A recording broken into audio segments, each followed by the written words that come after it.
Good morning, Delmarva. It is 6 a.m. I'm Jordie Clark. And I'm Jake Grant. It is Monday, December 16th. Thank you for waking up with us this morning. Let's switch gears a bit here. It is bonfire and brush burning season, but before you light it up, you might want to think twice. WMDT's Layla Wea has the details on a burn ban that just went into effect in Wicomico County.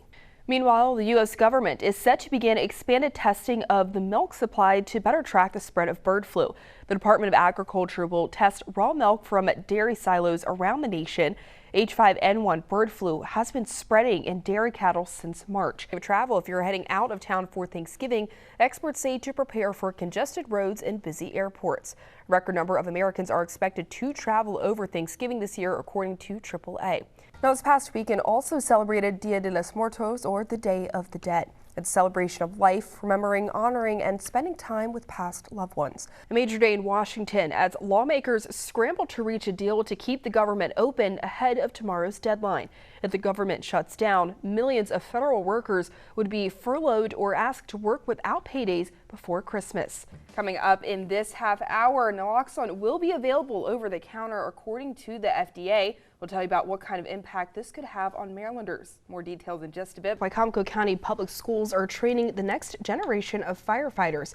Find out what kind of skills they're instilling in students in just a bit. For you, what are you most excited for? Because again, being part of this, you get to be kind of the work behind that mission and bringing the community out and growing it every single year. This is my second year co-chairing the event, and I'm so passionate about what this hospital does. You know, they're small, but they're mighty, and So the Ocean City Air Show is one of the most anticipated events of the summer and will be returning this weekend, August 24th and 25th. And this morning, Gary Bittner, public relations for the show, is here to tell us what we can expect to see this year. Good morning. Thank you for joining us. Hi, Jordie. It's great to be here. It's great to be back in Delmarva for this amazing show this weekend. Yeah. One more time. Go ahead. We'll set it off. We'll set it off, and then I might keep this for later. That's all right. But coming up in the next half hour, we'll meet the newest member of our junior storm team. You are watching WMDT because local matters. So the classic prequel to The Wizard of Oz, known as Wicked, is officially out in theaters today. I'm personally very excited for it. It's a magical time of year, so Planet Fitness trainer Jeremy Smoot has created a Wicked-inspired routine to keep your little ones in shape. Right. Jeremy, welcome back. Finally here. Let's work out together. Yes, I love being here. Thank you so much for having me. So, as you know, did you think that you would be here now helping other teachers and furthering your career in that aspect as well? Probably the journey that I've taken. I didn't anticipate the journey and the twists and turns, but I've always had a passion for the stage, if you will, and kind of sharing my expertise with people musically or in terms of this educational kind of platform. As much as little girls look up to you because they're like, oh, cool, she has a crown, but then they see that what you can do with that, and so I think that's pretty powerful. And so now that you have this, you are on your next journey for an even bigger platform. So talk a little bit about that. Yeah, so I get to go national with this. I get to go to the Miss America competition. Miss America is something that every little girl dreams of at least one point. I think I did. Around this road, and I'm actually going to take you guys over here so you can see just how deep the water is getting.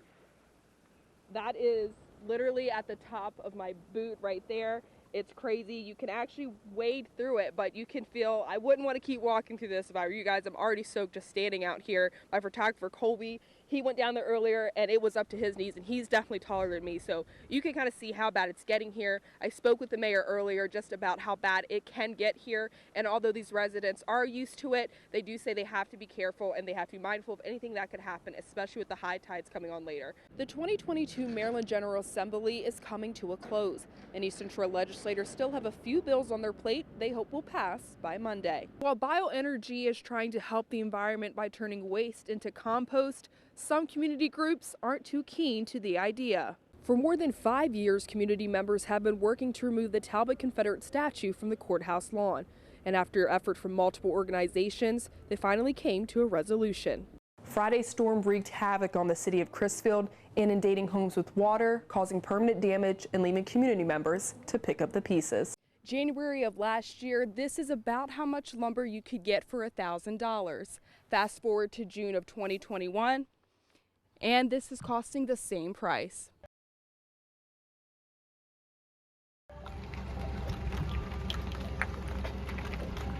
Something new and interesting, and we're looking forward to see how it goes. Brian Dickey is talking about bay scallops, essentially an edible saltwater clam that's making its return here in Maryland, and it's all thanks to Baywater Landing. You raise them out in the bay and just trying to repopulate and also offer them as a great food, obviously.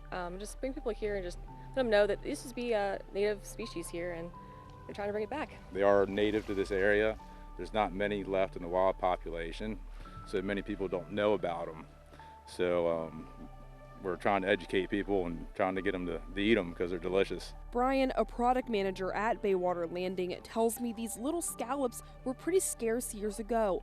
While they can't pinpoint the exact cause of it, owners Lee Beecham and Matt Holloway have found an opportunity to bring them back to the bay and in abundance, currently raising millions of them a day. They need a high salinity, so they do really well out here because the salinity is really high because we're close to the ocean here.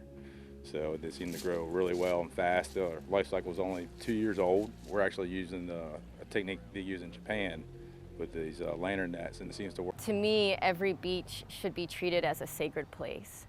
And so coming here and seeing that that was not the case with all the debris, I can't just turn a blind eye. Delaware, a state lined with beaches where many locals and tourists frequent and enjoy. But those beaches are also a place many are trying to preserve. For the last 3-4 years, with the erosion and the bypass system not working, there's just been so much debris that's been uncovered. Asphalt, rusty metal, pipes, all remnants of the old Indian River Inlet Bridge. When one door closes, another one opens. A saying Anastasia Jackson, former Cookies Paper Petals owner, lives by. The first black woman to own the first paper floral shop on the Eastern Shore had to take a detour after the unexpected closing of her shop. But a detour, she says, led her to a brighter future. This is something that I could see myself doing and retiring doing this type of work. Anastasia is now the Kent County Regional Business Manager with Delaware Division of Small Business. Her work helping entrepreneurs navigate the state's business landscape and connect with the resources they need to succeed.